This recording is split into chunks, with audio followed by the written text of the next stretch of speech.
Bismillahirrahmanirrahim. Assalamualaikum warahmatullahi wabarakatuh. Baiklah, pada kesempatan kali ini kami dari kelompok 7 akan menyampaikan hasil praktikum kami tentang metamorfosis. Di sini kami tertarik untuk mengambil data tentang bagaimana siklus hidup atau metamorfosis pada nyamuk rumahan, yakni spesies Culex pipiens. Sebelumnya, saya akan memperkenalkan anggota kelompok 7 yang terdiri dari 4 mahasiswa. Pertama, Hapidi Ananditya, NIM G1A 016017.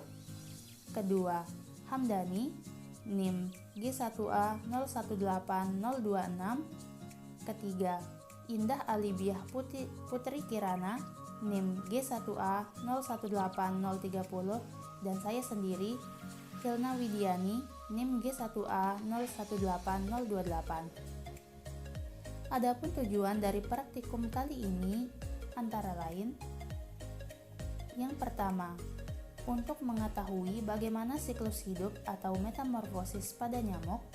Kedua, mendeskripsikan bagaimana proses metamorfosis pada nyamuk.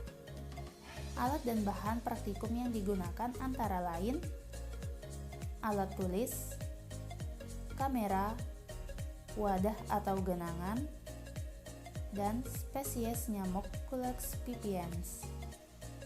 Perlu diketahui, nyamuk melewati 4 tahap perubahan dalam hidupnya, yaitu tahapan pertama, yaitu stadium telur. Tahap pertama dalam proses metamorfosis nyamuk adalah telur.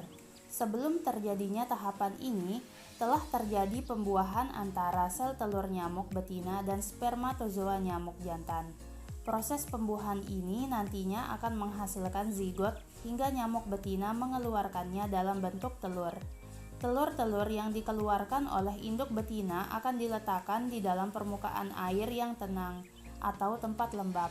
Salah satu faktor penting yang juga mendukung perkembangan telur nyamuk adalah air tempat induk nyamuk meletakkan telurnya. Kelangsungan hidup telur nyamuk tergantung pada kondisi air. Jika air tersebut mengering, maka dapat dinyatakan bahwa telur yang diletakkan di air itu pun akan mati. Namun, jika air mengalir tenang, pertumbuhannya akan semakin cepat.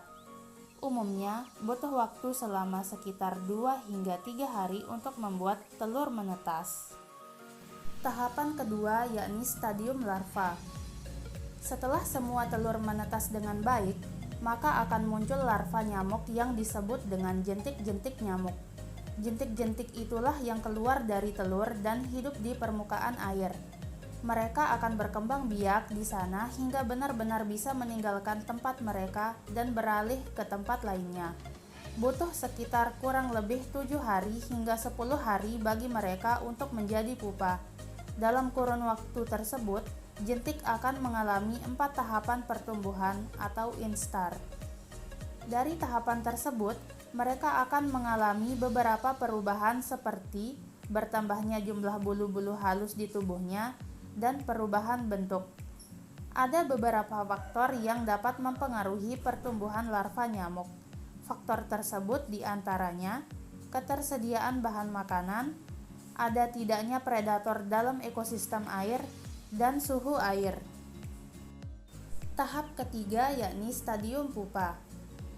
Tahapan selanjutnya setelah larva adalah pupa. Ini adalah tahapan penting dalam metamorfosis, karena tidak semua insekta atau binatang mengalaminya. Tahap ini menandakan bahwa kehidupan di perairan untuk larva nyamuk akan berakhir dan akhirnya siap untuk berpindah tempat.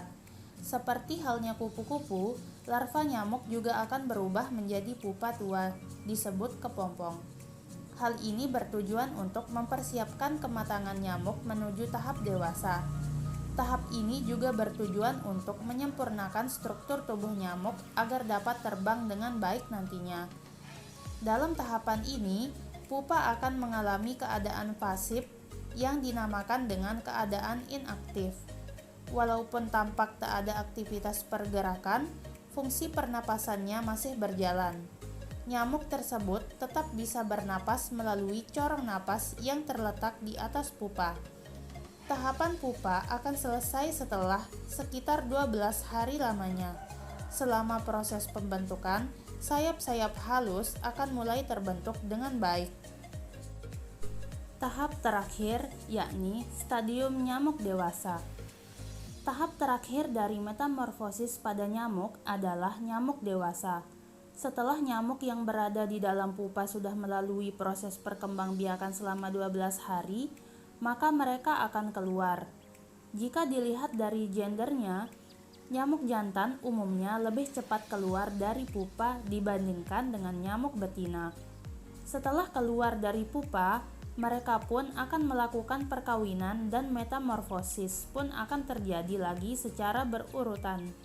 Setelah kawin, biasanya nyamuk betina beristirahat selama kurang lebih 2 hari sebelum menghisap darah manusia untuk memenuhi nutrisi telurnya. Sekian dari kelompok kami. Wassalamualaikum warahmatullahi wabarakatuh.